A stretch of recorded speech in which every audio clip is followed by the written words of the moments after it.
Okay. Can you hear me? Can everybody hear me? Shavua Tov, everyone. First of all, thank you everybody for coming, and thank you to the organizers who organized it.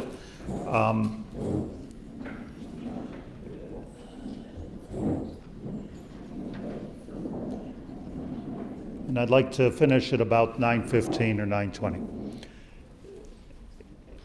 I was thinking of what to talk about to this type of an esteemed group of Nashim Tzidkaniyos.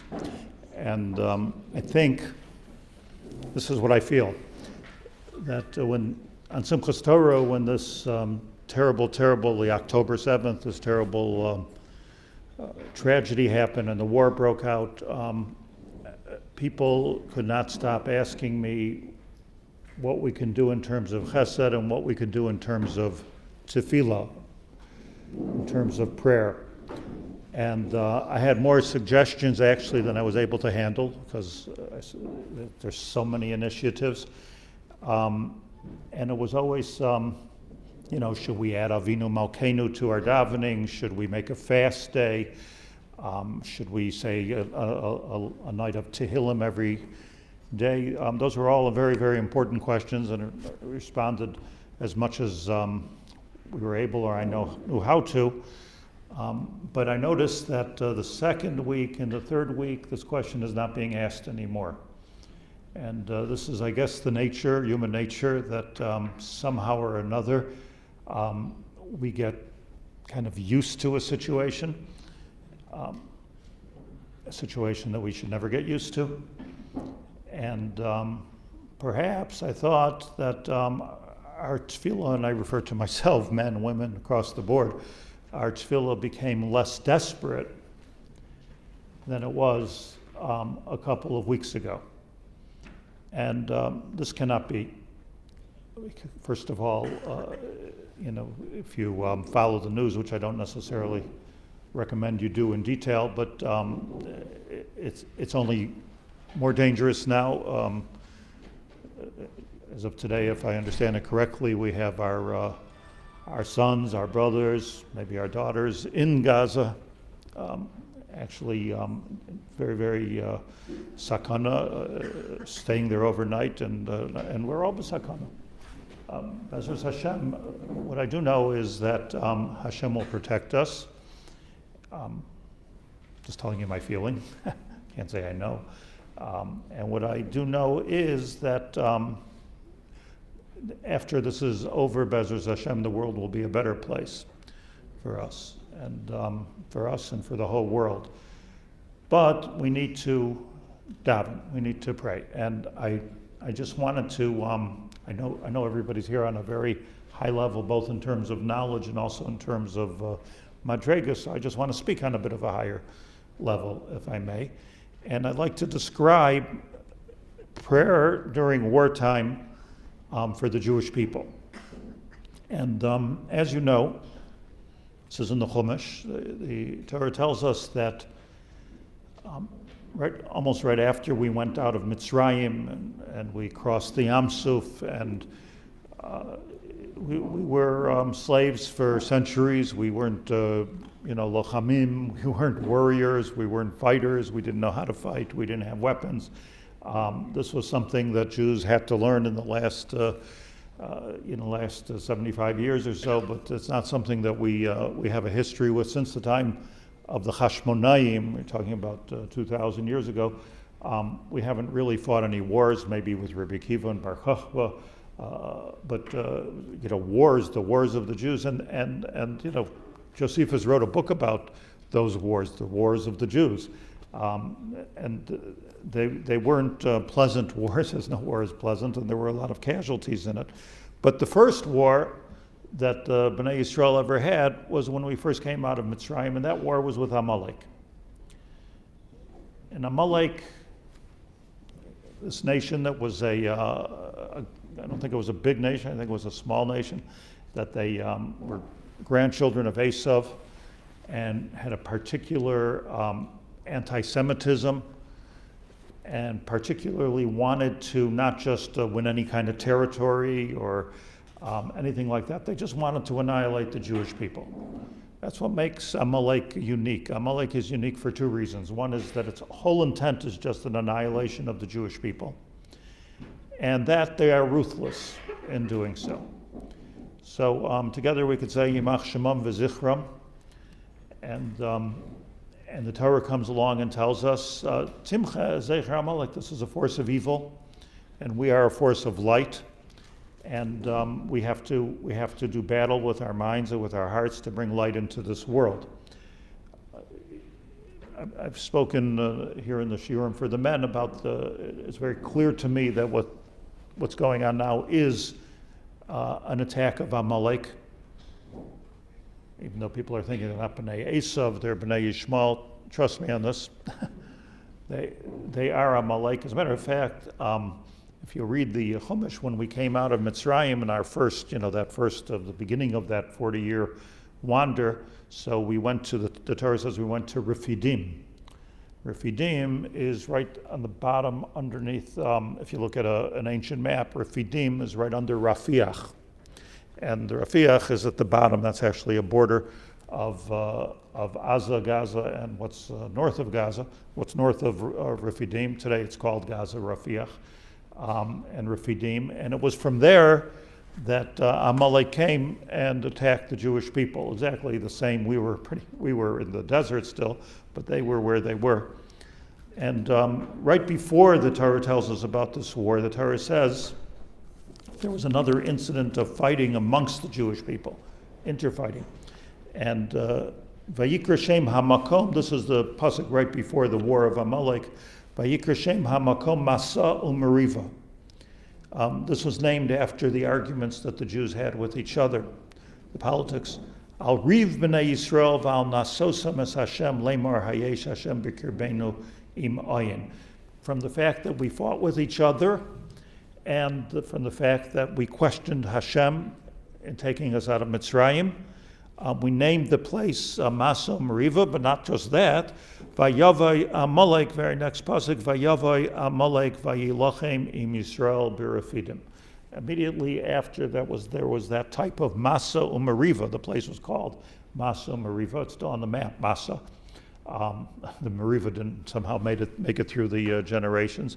But as soon as that happened, we were attacked by Amalek. And as I said before, we didn't really know what to do with that attack. Vayavai Amalek Vayilachem Im Yisrael B'Refidim.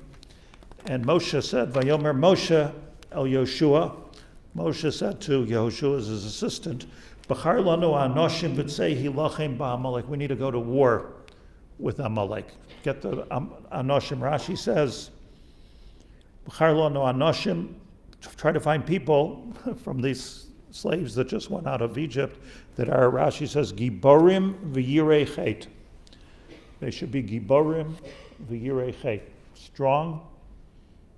Meaning Giborim means physically strong, and they should also have Yiras Hashem, Yiras Chet, Shetei Chusam Misayaton, and that's what'll help us. That was Moshe Rabbeinu's instructions at that time.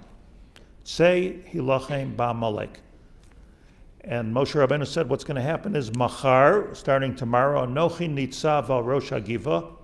You're all familiar with this. I'm going to stand on top of the hill there in Refidim. Umata Elokim Biyadi, and I have the stick that he used to do all the staff that he used to do all the miracles. That's in my hands. And then the very strange, we know the story. There's even songs about it. V'haya kasher yarim Moshe yado. Moshe stood on top of the mountain where everybody doing war. This was a battle. It was a life and death battle with Amalek. Amalek came to annihilate the Jewish people. They were much stronger than the Jewish people. They were much more energized to do war. They didn't just cross the Yam Suf. We had Amunah. So Moshe Rabbeinu, V'haya kasher yarim Moshe yado, when Moshe Rabbeinu picked up his hands, V'gavar Yisrael. And the Bnei Yisrael were able to do war and start defeating. They were winning the war at that time. Whenever Moshe Rabbeinu's hands were up, V'kasher yaniach yadai, as soon as he would put his hands down, Gavar Amalek. B'dei Moshe kvedim, how long can he keep his hands up? Moshe Rabbeinu became tired. Vayikhu even, it was so important that his hands were up in the air. Vayikhu even v'yasimu tachtov, and they put stones, according to Rashi, under his elbows that he could keep his arms up. Vayeshev aleh, and he sat instead of standing. Aaron v'chur tamchu b'yadav, and Aaron v'chur kept those hands up. Mizeh echad and mizeh echad. V'hi yadav emunah boy hashamesh, and the people took strength from this, and until the morning, vayachlo she'oshuas Amalek ves Amalek licharav, and we won the war. So just an interesting thing that Moshe Rabbeinu picked up his hands, and that's what was winning the war. The minute he put down his hands, so we started losing the war. This was a battle. It's going well, it's not going well. It's strange to me, get your hands up there, Moshe Rabbeinu. If your hands are up, everybody's winning the war. And the minute you put your hands down, people are losing the war, and then they have to come and support his hands. But how could he possibly, let me ask the question differently, why would Hashem make him too weak to hold his hands up? What was he doing? The Mishnah says in Rosh Hashanah that Moshe put his hands up. Could it be that Moshe's hands caused us to win or caused us to lose? So the Mishnah says, what we all know, that no, it wasn't that Moshe's hands stayed up there, and that's what somehow magically was winning the war, but when Moshe's hands were up, everybody looked up to the Shemayim and davened. And when they looked into the Shemayim and they davened, we were winning. The minute, and this is an amazing thing, the minute we stopped davening, we started losing the war. So when I say that it's not good to stop davening, I think we have to daven more than ever. Within a minute, okay, you say, well, I davened that one already, and we're winning the war. No, Moshe Rabbeinu, as soon as his hands went down, we started losing the war. Toch rega, because people stopped davening. Picked up his hands. I don't know if we realize, I keep on having to repeat it to myself, how important davening is. I want to speak about it for a few minutes, but how vital it is, not just to the existence of Klal Yisrael, not just to the safety of those that are in such dangerous places, and I think if we look at it normally, it includes us, but besides for the safety of it, the victory of this war of good against evil, we had Hashem on our side. Yeah, he was able to split the sea for us. Somehow or another, this wasn't like splitting the sea. This wasn't like the 10 Makos that was in Mitzrayim. It wasn't like the Haggadah of Pesach. It wasn't like Makos Bechoros. No, you needed, over there we were never asked to daven so much. Here, all of a sudden, the second Moshe Rabbeinu put his hands down, we started losing the war, which meant casualties. That's what it meant. It meant casualties. Why did Moshe become weak? I saw in the Ramban something unbelievable. But first, the Ramban brings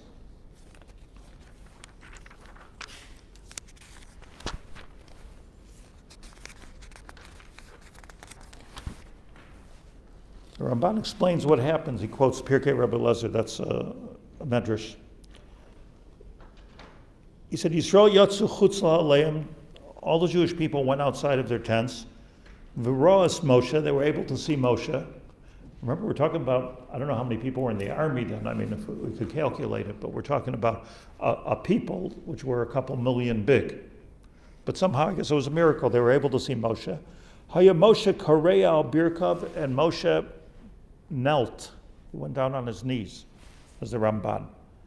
And when they saw Moshe Rabbeinu go down on his knees, karei al birkav, heim korim al birkeim, all of the Jewish people got down on their knees. As a footnote, we used to daven like that. We used to daven on our knees. It was when the Christians started davening on their knees to imitate us, then it became a non-Jewish thing to do, so we don't daven on our knees. We used to also daven biyadayim prusos, like Moshe Rabbeinu. That's how we used to daven. And we stopped davening that way because that's how the goyim daven. It's interesting how, we teach them how to do it, and then we have to stop. So Moshe Kareya Spirkov, Vehem Korim al Birkeim, everyone got down on their knees. Nofel al Panav Arza, he fell down like on Yom Kippur, right? Like the Kohen Gadol. He fell down on his face. Vehem Noflim al Pneim Arza, the whole Jewish people fell down on their face. Al Pneim Arza. Porez es Yadav la Shamayim, then he got up and he picked his hands up to the Shamayim. Vehem Parsim es Yadeim la Shamayim, and all of Israel picked up their hands to the Shamayim. Just imagine this, picture this. This was Klal Yisrael. This is how we were able to fight a war against Amalek. Everybody was doing, Moshe Rabbeinu was leading the people in prayer. Now we kneel, now we bow, now we put our hands up in the air. So it wasn't even just Moshe putting up his hands in the air, it was everybody, says the Ramban.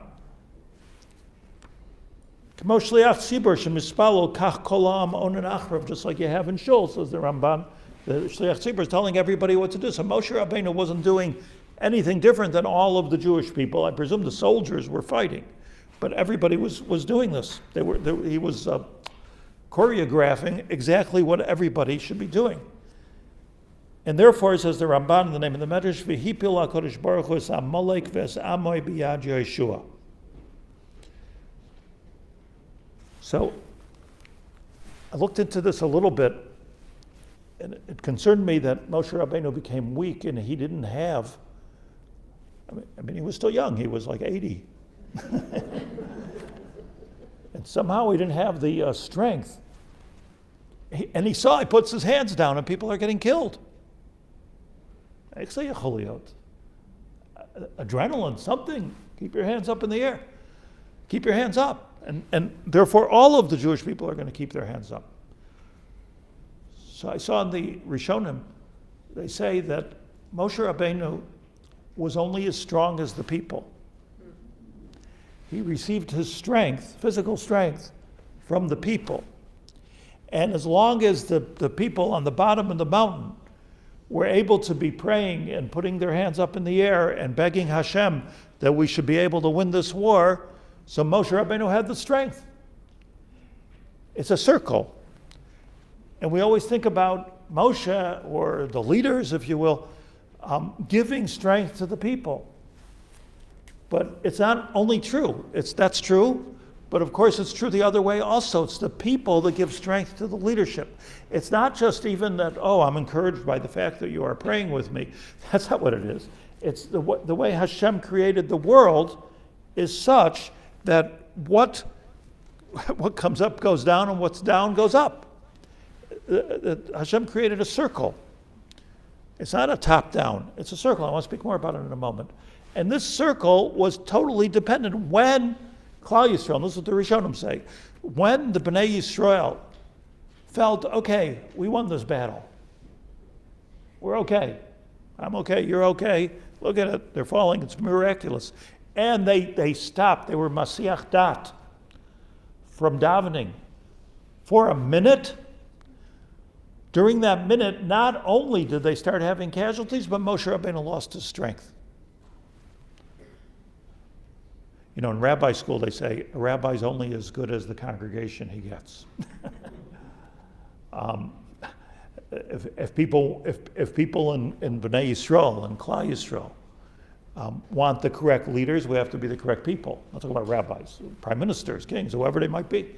It's completely about a circuit which is closed by the Bnei Yisrael, and to the extent and to the degree that we have Emunah HaKadosh Baruch Hu, come Gedolim and leaders and all kinds of political leaders and military leaders come and they rain down that Siyata Dishmaya. Hashem looks at a circle, and that's what you see here from this war with Amalek, which reads to me like the newspaper, Havdil. In other words, it's alive. We're living in a time which is, this is not just a war, a battle. It's biblical in nature. We are history. It's not something you can read about in Josephus. This is us. This is where we are. Almost everybody in the room, as far as I know, came to live in Eretz Yisrael with a Mesiras Nefesh. Everybody gave up something, Lech Lecha. Everybody did today's mitzvah of Lech Lecha. That's why we're here. And that was historical. The fact that there's Eretz Yisrael today and we're able to live here, that's history. And the fact that it's us is history. We are history. And what we should do militarily, I have no idea. But what we can do, what we can all do spiritually, and this is so important, is to daven, say those Tehillim. And that's what's going to be the victory here. That's the way it is in the Chumash. That's the way it was all through Tanakh. That's the way it was during the time of the Chashmonaim, the ups and downs. Now, the whole Chashmonaim was one Hanukkah story. There was a lot of downs also. The Hanukkah story was a good one, and we won miraculously because we were praying. When it comes to tefillah, I've been thinking a lot about this idea of saying Tehillim. Why do we say Tehillim? Why don't we read Yeshayahu or say Shmona Esrei or say our own personal prayers from our heart? We should do all that too. But what's up with the Tehillim? What Tehillim, and people know somehow exactly which ones to say. Say Kuf Chaf Aleph, say Kuf Lamed, Pei Gimel, and they are. If you read them, by the way, they are very kind of descriptive of the situation. But it's a bit odd that we run for the Tehillim. So before I even attempt to explain this, I just want to say it works. So like I really strongly recommend that every time you feel like picking up your smartphone, pick up a Tehillim. Not maybe pick up your smartphone, but it's we have to, can't be Masiach Das. So the thing is like this, the Ari Zal explains, Tehillim goes way back. The Rambam speaks about saying Tehillim. In fact, the Chazal, Anshe Knesset Hagdolah, speaks about saying Tehillim in one form or another, which I'll explain. It's very interesting how this works, and I want you to hear this carefully. Tehillim is not a prayer. It's not what it is. And people ask, well, I don't even understand the words. Should I say it in English? Tehillim is not a prayer.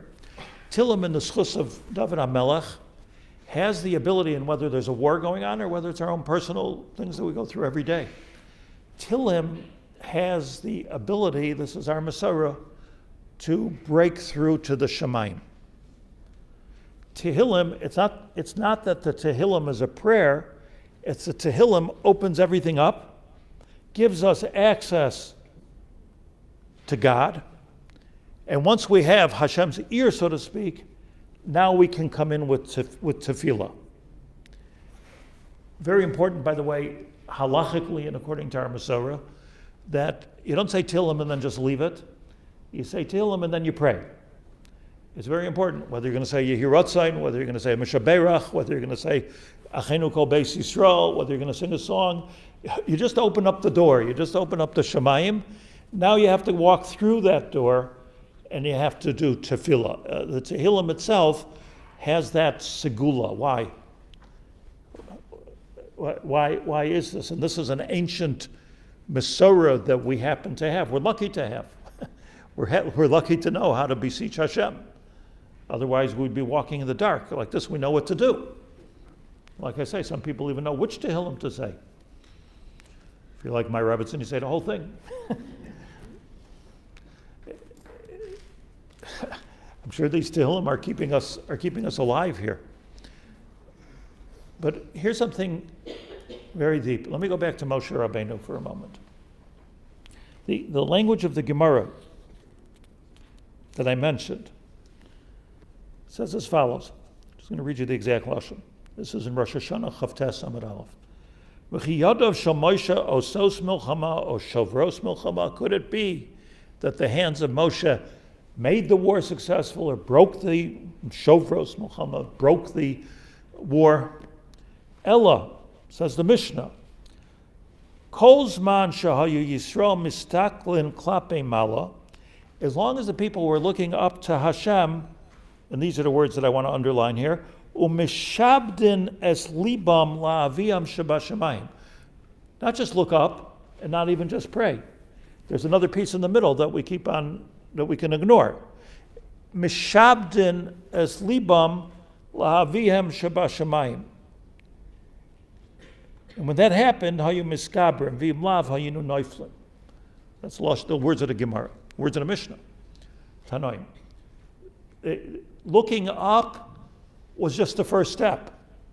The key thing here was mishabdin as libam. Does anybody know the translation of this? L'sha'abed shin ayin beis dalid as libam. What do you say? One. Subjugate their hearts. Good. Now I got to figure out what subjugate means. Yeah. So shibud, let me just put it in halachic terms. A shibud means that, like if I take, a shibud is like a collateral, right? So, meaning if you lend me money, I give you a mashkin, and that's called a shibud. A shibud means that this now belongs to you. That's what it means. Like a collateral. Like I could be mishabed my property. Like a what do they call it on a mortgage? A lien. That's a shibud. A lien on a mortgage is a shibud. That's what the word means. So what does it mean with it? How do you do that with your heart? What does it mean? And I think there's two things here that as much as I can try to understand, I think it means two things. First of all, we need to remember, this is the first shi'ibud, we need to remember that Hashem gave us a heart, but it's not for us. Our heart is for others and for Hashem. I say this almost every chuppah that I get to be Masader Kedushin. I say that it's like the right side is always the most important side of a person. The right side, you put your tefillin on your left hand just so you could tie it with your right hand. Always goes right. Leiv chacham liyamin. So why is the heart, which is so important, why is it on the left side? And the answer is that our heart is not for us. Our heart is for the person in front of us. So even though it's on our left side, but it's on your right side. Because the lave is this is something that was given to us, our hearts, something which was given to us, and it's there to do chesed for other people. It's an altruistic thing. Like could be our brain maybe is for us. That's how we get by. Our hands, our feet. But our heart, that's for the person in front of us, or for Hashem. It's not for us. It's something that we have, and now we have to share it. It's not even for us. It's for outside of us. It's an altruistic part of our existence. So that's what shibud means. The harder word here is not shibud. The harder word is lave. We talk about it all the time. Ezehu avoda shebalev, right? What's the avoda shebalev? Zutzafila. What is the lave? It's not this thing. What is the lave that it's all over the davening, and it's all over the Chumash, and it's all over the Tanakh, and it's all over Jewish history. We talk about it. The same belief, Beinu, Bina. We talk about same belief, Beinu, Bina. What is the lave? And the answer is, it's like such a key word, and there's two key words that most people don't know how to translate: lave and neshama, two different things. Lave and the neshama are two different things. So the lave, as you realize, from a Jewish point of view, is the seat of emotion, specifically regesh. Regesh. What do we do with the emotions that we have? So here's the thing about emotion. We can hate people with emotion. We can love people with emotion. Our regesh can bring us to save other people and communities and Klal Yisrael, and the same regesh can bring us to destroy. So regesh, it's a double-edged sword. Some say, like, don't be emotional. But it's something that what do you mean don't be emotional? Hashem gave us a lave. It's all over the Torah to have a lave. Ezu avodah shebelev, zu tefillah. That's what we're supposed. What are we supposed to be? What you should worship Hashem with all your heart. We don't know what it means. Yetzer hara, Yetzer tov. It means that emotion, the regesh that all of us have. So that regesh is meant to be used, amongst other things, for tefillah. Don't be emotional. Be emotional as emotional as possible. Don't let it take you to a place of no seichel, of course. By the way,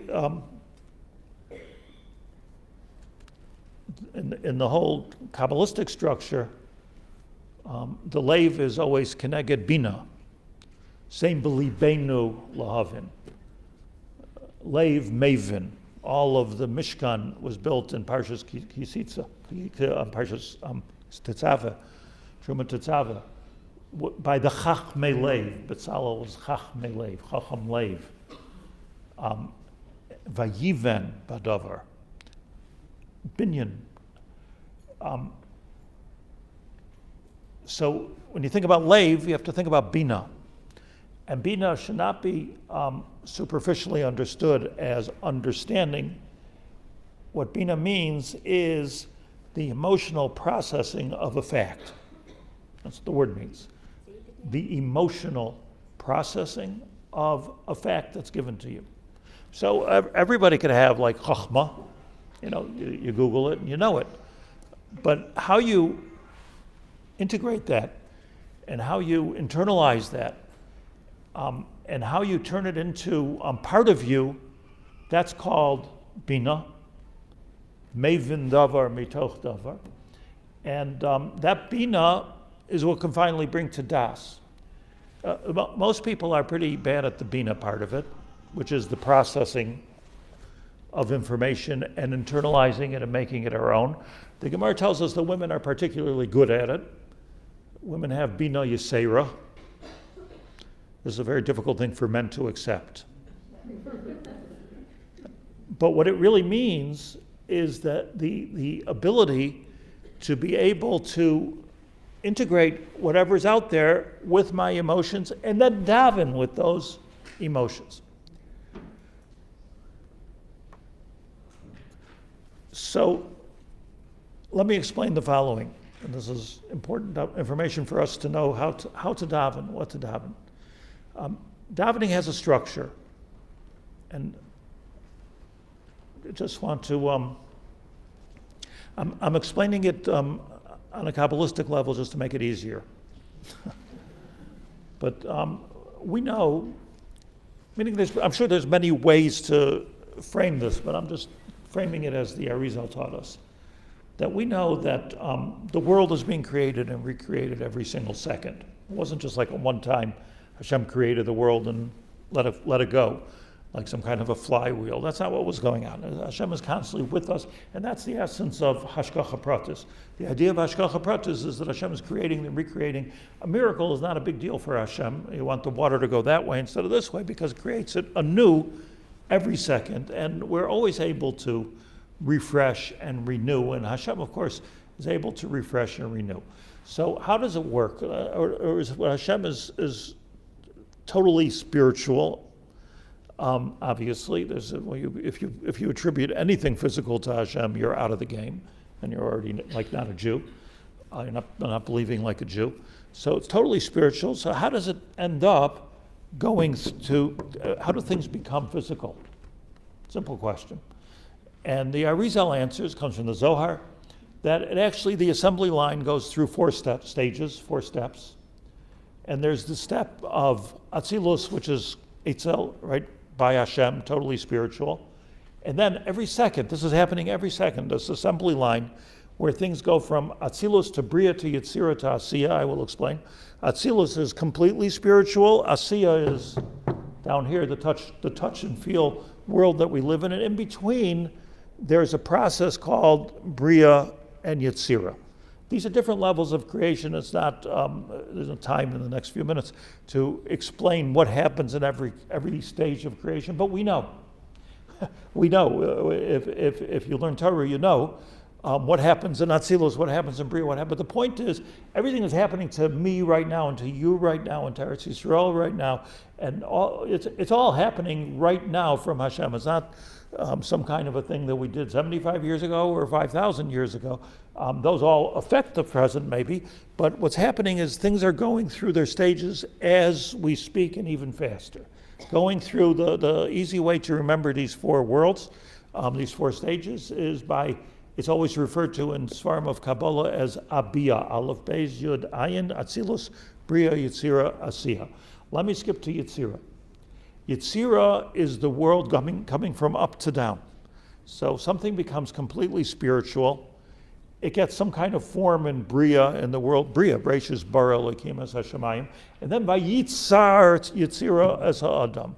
Yetzirah, we're told, our Masorah is the world of emotion.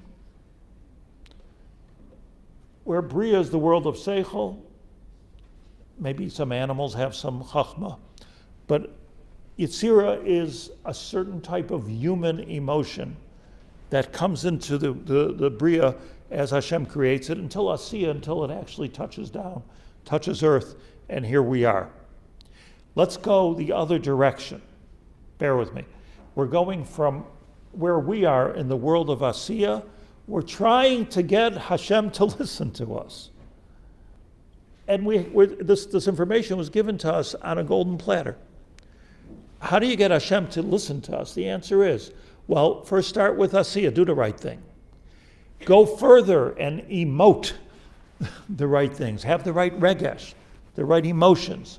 Go from Asiya, we're going the other way, right? Go from Asiya to Yetzirah. And then concretize it in your mind. And then you're standing in front of Hashem. I'll show you, I just happened to pull this out of my house. This is a Kabbalistic siddur. You don't have to daven from this. But I just want to show you that every part of the davening has a different, there's four sections of davening, and every part of the davening has a different name. The first part where you say, let's say, Asher Yatzar Adam B'chachma, you get up in the morning, the Birchos HaShachar, even the Karbanos, if you say it. So that's all Asher Mafli Lasais. That's all the world of Asiya. We're talking there about bodily things. That's what we're talking about, real Gashmias. So that's the first part. If you look in the siddur itself, the first part of davening, all the way until Baruch Shamar, is all dealing with Asiya. You'll read it, you'll see. This is how much frankincense you take, and you mix it with the olive oil, and you get a korban, and you're making a reich nichoach, and etc. Once you get to Baruch Shamar, which is really what I want to speak about here, it says here, you see, Tfilas HaYetzirah. From Baruch Shamar all the way until the end of Yishtabach is Tfilas HaYetzirah. Then you go into Shema. You say Yotzer Or Uvore Choshech. We go into the world of Bria, and then it becomes something we have to concretize intellectually, which we need to do. But the first part of davening, or I should say really the second part of davening, is the world of Yetzirah. Is everybody with me on this? What is in that part of davening? Tehillim. It's all Tehillim. Hallelujah, hallelujah, hallelujah. And it's a little bit of introduction to Tehillim, Baruch Shamar, and a little bit of a sof to Tehillim, but it's all Tehillim. That's what it is. Even Nishmas is not Tehillim, that's an addendum. But the actual, we say more Tehillim on Shabbos than we say during the week. But what is it that the structure of davening is telling us? They're telling us that before you daven, say Tehillim. And that Tehillim is called Psukei de Zimra. Why? Why should you say Tehillim before you daven? Just daven. And I'd like everyone to I can't think of a better way of saying, but to meditate upon this, because it really is a meditation. The Chachamim of the Gemara, so they spent an hour doing this until they got to Shemona Esrei. It took them an hour to get to Shemona Esrei. It takes us 15 minutes, but it takes an hour to emotionally to go through these steps of, this is what they were doing, to go through these steps from Asiyah to up to Yetzirah, up through Bria, and then finally be standing in front of Hashem Atzilus. This is something we need to think about, meditate upon, and realize that these are not blah blah blah blah. This is, and you can't get to the world of Bria and Atzilus unless you go through the world of Yetzirah. And the world of Yetzirah, as I said, is all Tehillim, and Tehillim is all emotion, regesh. That's why the Ari tells us that there's two things you should do before you daven every day. You should say, Hareini Mekabel al Atzmi, Es mitzvahs esei shel HaTorah, V'ahavta l'reacha kamocha. First thing you should do before you daven. Second thing you should do is you should give some tzedakah. A shekel. Put it in a pushka, put it aside. And then the Ari says, then you can start, you've engaged your heart. And once you've engaged your heart, because v'ahavta is a function of the heart, of the regesh. No regesh, no heart, no heart, no regesh. So first engage your heart, and then you work through, get your body in place. The meditation people say, center yourself. I never knew what that meant. But get your Asher Yotzar Sa'adnu B'chachma. Thank Hashem for all the fact that I woke up in the morning. That's cool. Modani Lefanecha. And now start going and work towards your Yetzirah and get your Regesh in place. This is why I asked at the beginning, why does Tehillim open up the Shemayim like nothing else does? Because you need Yetzirah before you get to Bria. And this level in other Sidurim, which here it's called Tfilas HaYetzirah, and then once you say Yotzer Or, Yishtabach, by the way, just something I want to mention, Yishtabach is not the beginning of the, people say daven, it's not the beginning of the next Tfilah, that's the end. In other words, Yetzirah is bookended by, it's bookended by Baruch She'amar, which is the bracha Lifnei, and Yishtabach Shimcha, which is the bracha Acharei, and they're very similar brachas. If you look at the end of the bracha, similar brachas. These are the two, like you make a bracha Rishon and a bracha Achrona on my emotions. So what we have to do is feel, and that's all in other Sidurim. That's called in Siddur HaGra, for instance. That's called Tfilas Habina. It's something like that we have to activate when we're davening. I often think to myself, my mother, I had a mother. My mother, Allah Shalom, so she wasn't so, she wasn't educated Jewishly or anything like that. She couldn't read Hebrew. She was born in France during the war, and she wasn't educated Jewishly. She knew to educate me Jewishly, but she didn't. But I remember the first time she came to the Kotel, she started crying. And I asked myself, how come I don't do that? So the answer is, Bina Yisera. There's a certain regesh, and without that, let's put it positively. With that regesh, you actually open up the gates of heaven, and that's why you say Tehillim before you daven. That's why you say Psukei de Zimra before we daven. So I said I'm going to speak for 45 minutes, and it's 45 minutes. So I just want to, I would love, I don't necessarily know if it's appropriate for me to be part of it, but I would love if everyone would say a few Kapitel Tehillim, maybe there's a paper here with the Tehillim before, to remember after the Tehillim to say a tefillah for all of us, a tefillah for, there's people right here in the room whose children are either on the Gaza border or in Gaza. I know everybody where they are. There's people right here. But everybody, for Klal Yisrael, for Eretz Yisrael, we should have, let me repeat what I said this morning in Shul, if you weren't here or you couldn't hear me because I didn't have a microphone. Everybody's been wishing each other. This is the new thing. Like since the war started, Shmuos Tovos Ubesoros Tovos. Didn't hear it so much before. Shmuos Tovos and Besoros Tovos. It made me think, what's the difference between Shmuos Tovos and Besoros Tovos? Sounds like a repetition. Shmuos Tovos. So Shmuos Tovos is like a rumor. You hear like from far away. You hear maybe yes, maybe not. The news, Besoros Tovos is when we're being notified. Kol ha-mevaser ve'omer. Eliyahu Navi is going to come. There's no reason that this can't happen right now. We're all set up. We're all set up for the Mashiach.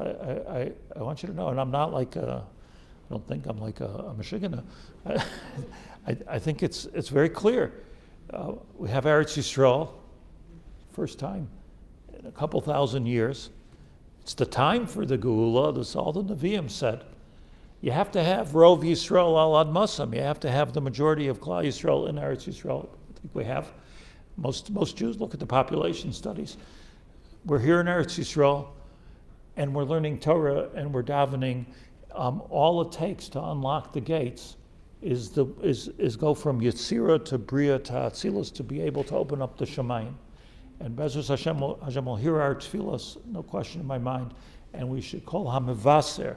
We'll have the Besura Tova, call HaMevaser, Mevaser ve'omer. We should be zocha to the Mashiach Tzidkenu. Amen. I wish everybody a good tvach, a safe tvach. Thank you for coming. Just 1 second. If you say to Kuf Chaf Aleph and Kuf Lamed, perfect. Perfect. Yeah.